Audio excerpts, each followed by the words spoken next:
Welcome, dear listeners. Today, we travel back to Civil War era New England, into the cozy, laughter-filled home of the March family where four sisters dream, quarrel, love, and grow into the women they were meant to be.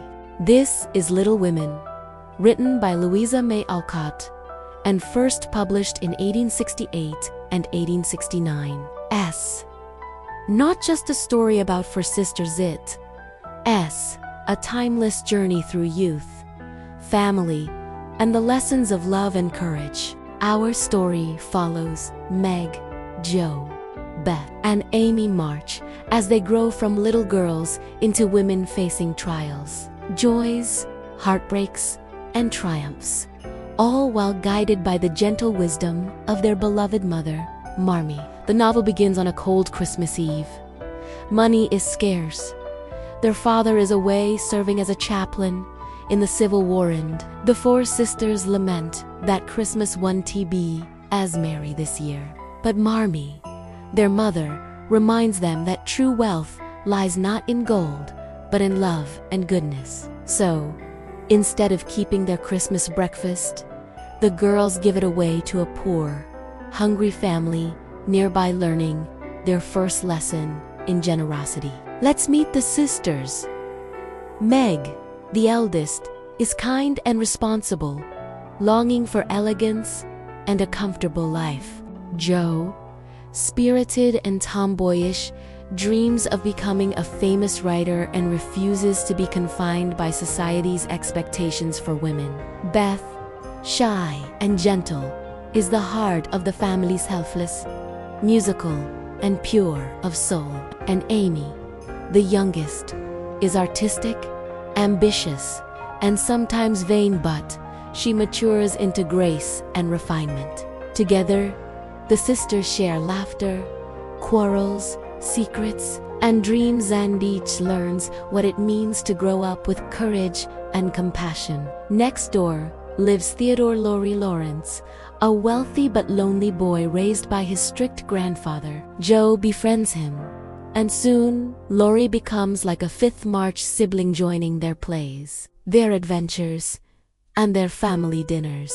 Laurie admires Jo's boldness and independence, while she helps him loosen up and find joy beyond wealth. Meanwhile, Marmee receives a letter from their father at war, and the girls resolve to behave better, to be strong and virtuous until he returns. But even in their attempts to be little women, they stumble, quarrel, and learn. Meg struggles with vanity and social ambition. Jo battles her temper.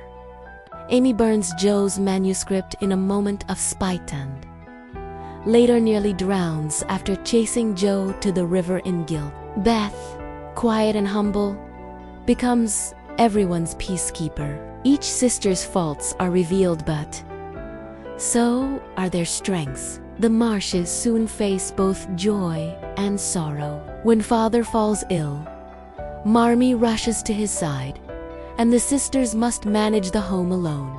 During this time, Beth visits a poor family to deliver food and catch a scarlet fever from one of their sick children. Her illness brings the family to its knees in prayer. Jo, who loves Beth more than anyone, refuses to leave her side. After weeks of struggle, Beth recovers, but her health never fully returns. When father finally comes home for Christmas, the family reunites with tears and joy, their bond stronger than ever. As the girls grow older, their lives begin to branch in different directions. Meg falls in love with John Brooke, Laurie's tutor, a kind, steady man of humble means. Though she once dreamed of wealth, Meg learns that true happiness lies in love, not luxury. Their marriage becomes a model of simple, faithful, domestic life. Jo, meanwhile, turns her passion for writing into published stories. She rejects the idea of marriage, insisting that she wants freedom and independence. Laurie, deeply in love with her, finally confesses his feelings, but Jo gently refuses him. She loves him as a brother, not a husband. Heartbroken, Laurie travels to Europe to heal his spirit, Amy, the youngest, also travels to Europe to study art. There, she matures from a spoiled girl into a thoughtful young woman. She meets Laurie abroad and slowly, friendship blossoms into love. Back home, Beth's health begins to fade again. Despite her family's care, she grows weaker. Jo dedicates herself to her sister, writing less and spending her days by Beth's bedside. In one of the novel's most moving moments, Beth quietly accepts her fate, telling Jo that she's not afraid to die. When she finally passes away, the family is devastated, but Jo honors her memory through her writing, and renewed kindness. Time moves on. Laurie and Amy return from Europe newly married and deeply in love. Though Jo once feared losing her friend, she feels only happiness for them. Jo herself has grown wiser, her fiery spirit softened by grief and experience. While working as a teacher and continuing to write, she meets Professor Friedrich Bahr, a kind, intellectual German man who appreciates her honesty and heart. At first, they're simply friends exchanging books, ideas, and gentle teasing, but affection grows between them. When Jo finally realizes her love for him, she runs into the rain to tell him they promise to build a life together. In time, Jo and Frederick marry and open a boys' school at the March family home, Plumfield, turning it into a place of warmth and learning. Meg, Amy, Jo, and Marmee gather, once again older now, but still bound by love. The story closes with a family celebration in the orchard, where the sisters reflect on their journeys, the joys, the sorrows, the lessons, and give thanks for the love that carried them through every storm. Little Women Asterisk is much more than a domestic toilet. Es a mirror of life, es greatest lessons, the value of family and selflessness, the beauty of growing through hardship, the courage to follow your own dreams, and the power of love in all its forms. Each March sister embodies a different dream. Meg seeks home and stability.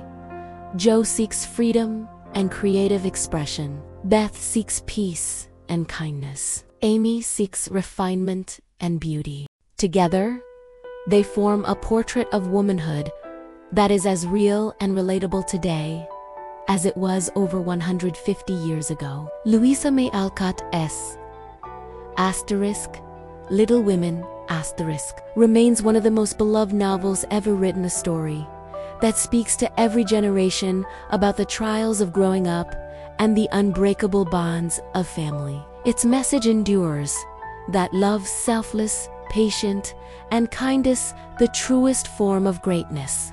As Jo says, "I could never love anyone as I love my sisters."